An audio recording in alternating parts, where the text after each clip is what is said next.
Hello, sport fan. This is Stephen Hill of Sports Choice Plus. I'm bringing you a very special breakdown. I'm going to be covering the end of an era in the NBA. Before I get right into that, I want to make sure you're subscribed to the YouTube channel so you can get all the updates and all the breakdowns. Without further ado, let's get right into it. Looking at the current stance in the NBA, you see a lot of different playoff teams flourishing. Of course, you have the different series that are going on, like the Denver Nuggets that are dominating the Lakers. You also have certain situations where, like, the Indiana Pacers are coming back against the Milwaukee Bucks, who are undermanned.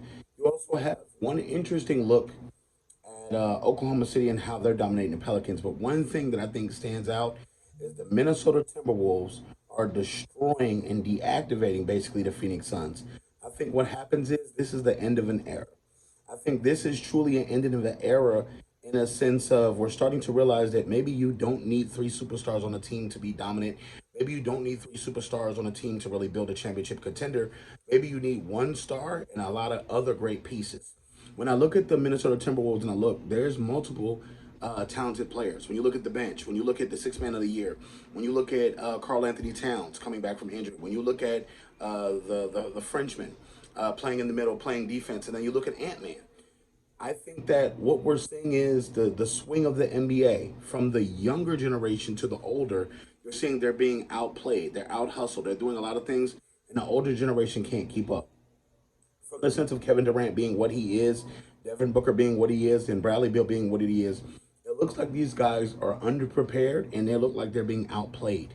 From the standpoint of Chet Holmgren and also SGA out there in Oklahoma City, what they're doing to the Pelicans is storybook compared to what we've seen in the past. So when these teams like the Minnesota Timberwolves and also the Oklahoma City Thunder, they took their lumps when they were younger. They took their lumps when they were getting drafted. They took their lumps and took being the worst team in the league or being at the bottom of the draft, and they drafted well. And you're seeing the change of an era. When you think about the likes of the Celtics, when they got KG and Paul Pierce, the likes of the Miami Heat with LeBron, Chris Bosh, and D Wade, Golden State when they had Kevin Durant on there, added to that team. The Suns, now you're seeing with the current roster, the Brooklyn Nets when they had Kyrie and Harden and Durant, you're seeing the breakdown, and they're saying, realistically, we can build a team and save a little money and not have to pay that.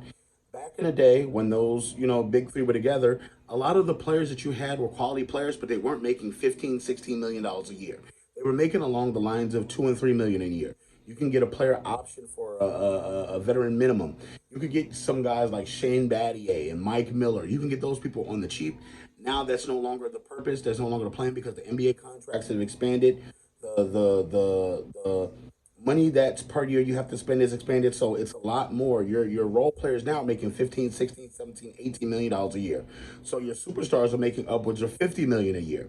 So you got to think it's tough to build a team in the NBA with three superstars and actually have a bench. It's tough having role players that are actually good when they're making the veteran minimum, or they're barely making $1 million a year. So this is the end of the era, and I think that what's happening is you're starting to see multiple teams in the NBA start to go younger and go with more athletic builds, and they're starting to go with more non-superstar teams.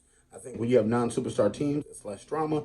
You get more people that get inside and get involved. And you look at this, you can build the team like Oklahoma City did through the draft. So that bodes for more success. Besides the trade to SGA, they've been really building through the draft. So what do you think? Do you think it's the end of the era in the NBA? Do you think they're going to be changing moving forward? Or do you think it's going to be another big team to come out for the big three? Leave your comments in the comment section below. Definitely check out Sports Choice Plus. We'll see you in the very next episode.